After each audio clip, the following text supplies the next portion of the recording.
ایک بیچارے بہکے ہوئے صاحب ہیں، ہم نے یہ دلیل ان کے سامنے رکھی، بھائی ذاتی اور عطائی کا فرق سمجھو، ذاتی اور عطائی۔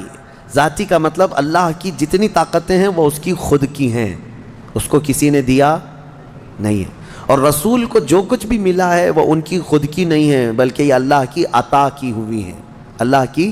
بات سمجھ میں آیا؟ صاحب جو ہے وہ بھڑک گئے اور کہا کہ یہ سب فرق آپ نے پیدا کیا ہے، اس کا مطلب یہ ہے کہ اللہ جسے جو چاہے وہ سب دے گا۔ کہا اس میں تمہارا اور ہمارا اللہ مشورہ نہیں لے گا کہ کس کو کیا دینا ہے، کسی کو علم سے نوازا، کسی کو دولت سے نوازا، کسی کو صورت سے نوازا، کسی کو سیرت سے نوازا، وہ جس کو جو دینا چاہے۔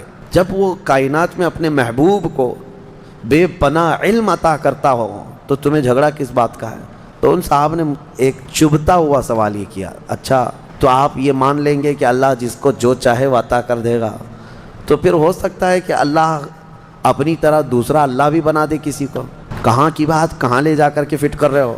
ہم نے پوچھا کہ اپنی طرح اللہ بنانے کا مطلب کیا ہے آپ کا؟ اپنی طرح ایک خدا، اور یہ ایتھسٹ لوگوں کا سوال ہے جو ملحد ہیں۔ ہم نے ان سے کہا کہ ٹھیک ہے، آپ کہنا کیا چاہتے ہیں؟ یعنی اللہ دوسرا خدا بنا سکتا ہے؟ یعنی دوسرا خدا؟ تو میں ہی آپ سے سوال کرتا ہوں، چلیے آپ کے حساب سے اگر خدا نے دوسرا خدا بنایا تو مجھے یہ بتاؤ، یہ دوسرے نمبر والا خدا، اس کے بارے میں عقیدہ کیا ہونا چاہیے؟ ہمارا عقیدہ یہ ہے، ہمارا عقیدہ خدا کے بارے میں کیا ہے وہ سنو۔ دوسرا کیوں نہیں بنا سکتا اللہ؟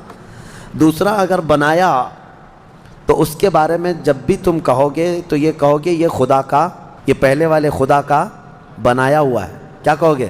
دوسرا والا کیا ہوگا؟ بنایا۔ اور جو بنایا ہوا ہے اس کو کہتے ہیں مخلوق، جو چیز بنی ہوئی ہے اس کو کیا کہتے ہیں؟ مخلوق۔ مخلوق کبھی خالق ہو ہی نہیں سکتا۔ مخلوق ہونا ایک ایسا عیب ہے کہ وہ خالق میں نہیں آ سکتا، خدا میں نہیں ہو سکتا۔ اگر وہ خود پیدا ہوا ہے کسی سے تو پھر ہم اس کو خدا مانتے ہی نہیں، ہم اس کو خدا مانتے ہی نہیں۔ ہم خدا جس کو مانتے ہیں وہ لم یلد ولم یولد، وہ کسی سے پیدا ہوا ہی نہیں اور نہ اس سے کوئی پیدا ہوگا۔ بہرحال یہ بھونڈے جو سوالات ہیں یہ شیطانی دماغ کی پیداوار ہے۔ میں آپ سے یہ کہتا ہوں کہ اللہ رب العزت اپنے رسول کو وہ سب چیزیں عطا کیا ہے جو اس کی مرضی ہے، لیکن خدا بنایا نہیں، نہ ہی خدا کا درجہ، کیونکہ یہ ممکن نہیں ہے۔ ہاں اسی لیے ہم اکثر میں یہ شعر پڑھتا ہوں، میں مانتا ہوں اے عقل والو میرا محمد خدا نہیں ہے، مگر دلوں میں یہ نقش کر لو کہ وہ خدا سے جدا نہیں ہے۔ بس اتنا ہی عقیدہ ہے۔